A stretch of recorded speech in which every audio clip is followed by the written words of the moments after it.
지금 우리는 인류 역사상 가장 위험한 평행 우주 속에 살고 있을지도 모릅니다. 지금 바로 스마트폰을 켜서 오늘의 헤드라인을 보십시오. 2026년 세계경제포럼이 발표한 최신 글로벌 리스크 보고서에 따르면 전 세계 전문가 1,500명이 꼽은 올해의 가장 치명적인 위험 1위는 변함없이 국가 간 무력 충돌이 차지했습니다. 2년 전만 해도 기후위기나 AI의 반란이 상위권이었지만 이제 전쟁은 우리 일상의 가장 구체적인 위협이 되었습니다. 우크라이나 전선은 이제 동유럽만의 전쟁이 아닙니다. 북한군의 대규모 파병과 러시아의 첨단 기술 이전, 그리고 한국의 방산물자가 폴란드를 넘어 나토 전체의 최후 보루가 된 2026년의 작금의 상황. 이건 단순한 지역 분쟁이 아닙니다. 제2차 세계대전 이후 승전국들이 설계했던 얄타 체제가 완전히 붕괴하고 그 균열 사이로 글로벌 연합 대결이라는 괴물이 고개를 든 것입니다. 그런데 말입니다. 이 소름 끼치는 광경을 보고 있으면 자꾸만 오버랩되는 시기가 있습니다.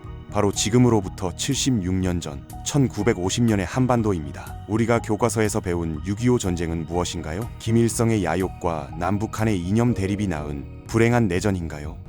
하지만 그건 거대한 빈산의 일각에 불과했습니다. 실질적으로 6.25 전쟁은 제2차 세계대전의 종결로 발생한 거대한 전략적 공백을 차지하기 위해 당시의 거대 벤처 캐피털이었던 미소 양대 강대국이 벌인 고도의 적대적 M&A 프로젝트였습니다. 당시 소련의 스탈린은 미국을 아시아라는 거대한 늪에 빠뜨려 유럽에서의 주도권을 독점하려 했고, 미국은 이 전쟁을 통해 공산주의라는 거대 경쟁사의 확장을 막는 시장 점유율 방어전으로 치렀습니다. 도대체 76년 전 그날 크렘린의 어두운 밀실과 백악관의 긴박한 회의실에서는 어떤 비밀스러운 거래가 오갔던 걸까요? 그리고 왜 2026년에 우리는 76년 전의 그 비극적인 서사를 전 지구적 스케일로 복제하며 목도하고 있는 것일까요? 지금부터 그 소름 돋는 내막을 하나씩 파헤쳐 보겠습니다.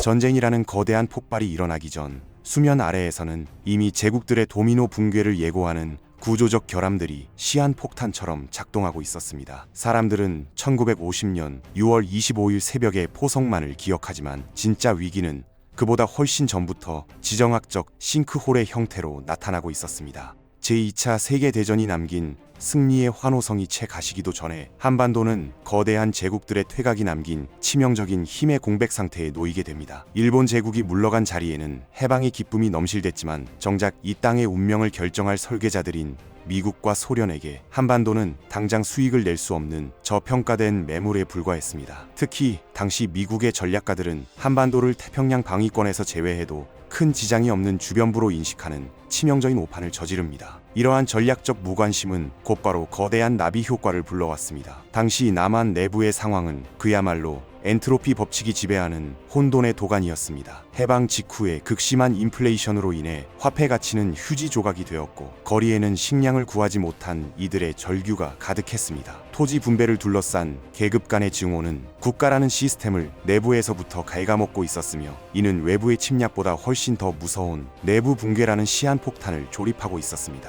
이런 아수라장 속에서 북한의 김일성은 크렘린의 독재자 스탈린을 향해 달콤하지만 위험한 비즈니스 제안서를 던집니다. 단 3주면 남한을 접수할 수 있다는 20만 명의 공산주의자가 즉각 봉기할 것이라는 허황된 데이터로 무장한 제안이었습니다. 하지만 노련한 권력자 스탈린은 김일성의 보고서를 액면 그대로 믿지 않았습니다. 오히려 그는 이 전쟁이 가져올 이중장부의 수익성에 주목했습니다.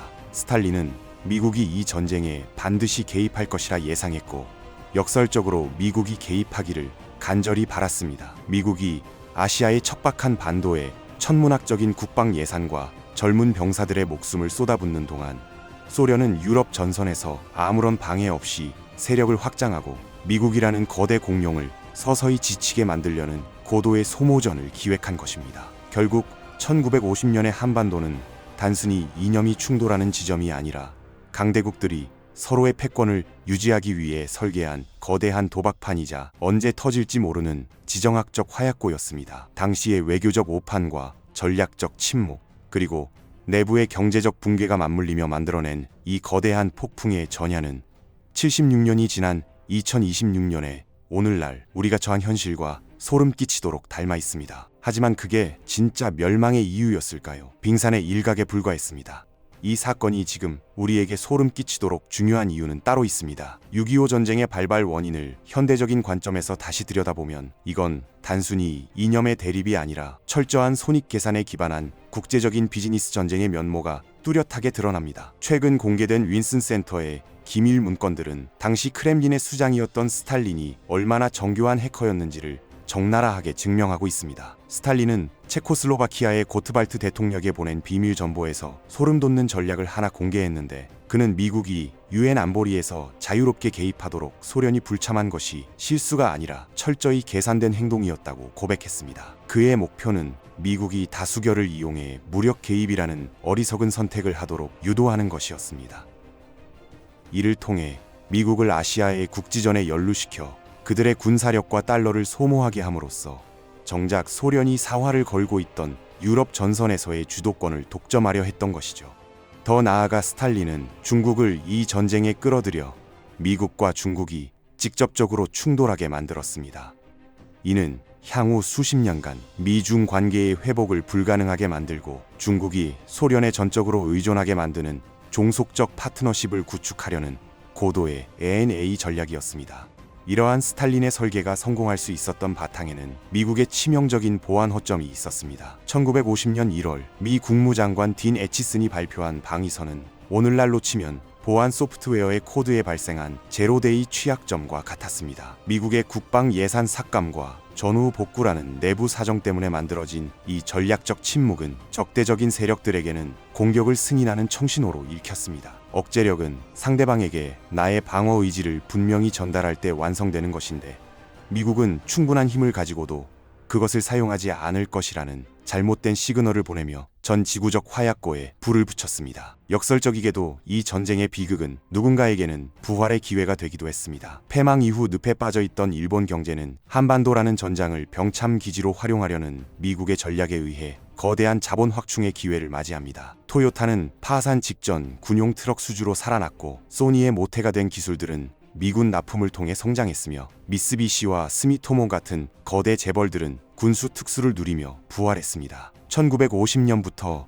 3년간 쏟아진 8억 달러 이상의 달러 유입은 일본 산업화의 종잣돈이 되었고, 이는 한반도의 파괴를 대가로 일본을 미국의 가장 강력한 경제적 파트너로 재건하는 전략적 리모델링의 현장이었습니다. 동시에 이 전쟁은 남한의 사회 구조를 뿌리부터 뒤흔든 창조적 파괴의 용광로이기도 했습니다. 수천 년간 지속된 지주 계급이 몰락하고 전쟁의 포화 속에서 살아남기 위해 도시로 몰려든 피난민들은 기존의 혈연 사회를 깨뜨리며 자수성가형 기업가 정신의 원천이 되었습니다. 전쟁 중 미군이 징발했던 토지들이 훗날 반환되며 형성된 한국 특유의 랜드파워는 우리 사회가 전후 급격한 현대화를 이룩할 수 있었던 구조적 기반이 되었습니다. 이 사건이 지금 우리에게 소름 끼치도록 중요한 이유는 따로 있습니다. 당시의 외교적 오판과 경제적 재편 과정이 2026년 현재의 대만 해협과 한반도 정세 위에서 똑같이 재현되고 있기 때문입니다. 76년 전의 한반도가 2026년을 살아가는 우리에게 던지는 메시지는 차갑고도 명확합니다. 역사는 반복되지 않지만 그 운율은 반복된다는 말처럼 우리가 지금 처한 상황에서 생존하기 위한 첫 번째 매뉴얼은 바로 전략적 침묵의 대가를 기억하는 것입니다. 애치슨 라인이 남긴 교훈은 적대 세력에게 나의 의지를 모호하게 전달하는 것이 평화의 수단이 아니라 공격의 초대장이 될 수 있다는 사실입니다. 오늘날의 미국과 동맹국들 역시 대만 해협과 한반도에 대해 그 어느 때보다 선명한 레드라인을 제시해야 합니다. 개인의 삶에서도 나의 가치와 경계선을 명확히 하지 않으면 주변 환경의 주도권을 빼앗기듯 국제사회에서도 모호함은 더 이상 힘이 아니라 가장 위험한 리스크가 됩니다. 우리가 이 거대한 흐름에서 살아남기 위해 집중해야 할 두 번째 핵심은 바로 기술과 경제의 결속성입니다. 1950년의 한국은 포기해도 되는 주변부였지만 2026년의 한국은 글로벌 반도체 공급망과 방산 시스템에 대체 불가능한 핵심 노드입니다. 우리가 가진 기술적 우위가 국제사회와 촘촘하게 얽혀 있을수록 적대 세력의 침공 비용은 기하급수적으로 증가하며 이것이 곧 현대판 38선을 지키는 가장 강력한 방패가 됩니다. 결국 2026년의 생존은 군사력을 넘어 세계 경제가 우리를 포기할 수 없게 만드는 전략적 가치를 증명하는 데 있습니다. 마지막으로 우리는 다중 정렬 시대에 걸맞은 유연한 안보관을 갖춰야 합니다.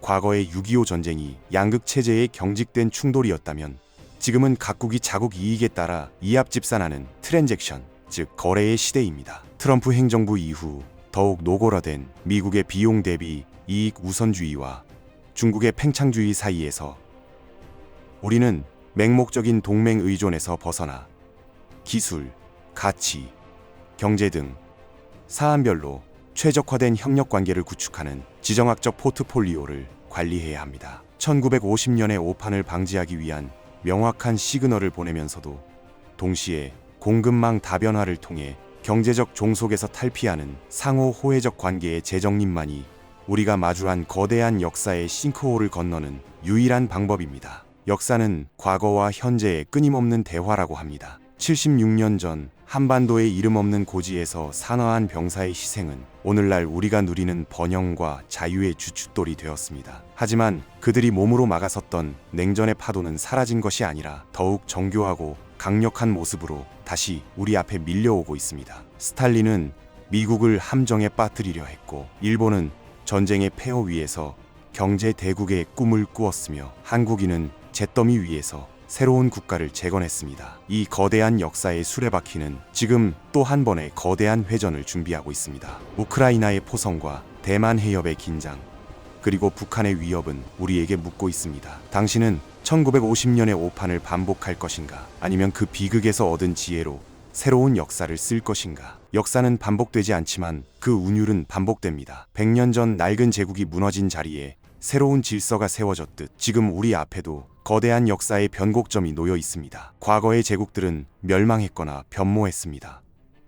여러분은 오늘날 이 거대한 역사의 반복 속에서 어떤 선택을 하시겠습니까? 비극은 예고 없이 찾아오지만 지혜는 준비된 자의 몫입니다. 76년 전의 함정을 피하고 다가올 미래의 기회를 포착하는 통찰력을 갖춘다면 우리는 더 이상 역사의 희생자가 아닌 주인공이 될 수 있습니다. 여러분의 지혜로운 선택이 이 새로운 역사의 페이지를 찬란하게 장식하기를 진심으로 응원합니다. 이것으로 한반도 6.25 전쟁의 세계사적 관점과 현대적 통찰에 대한 보고서를 마칩니다. 역사의 교훈이 여러분의 삶과 비즈니스에 든든한 등불이 되기를 바랍니다.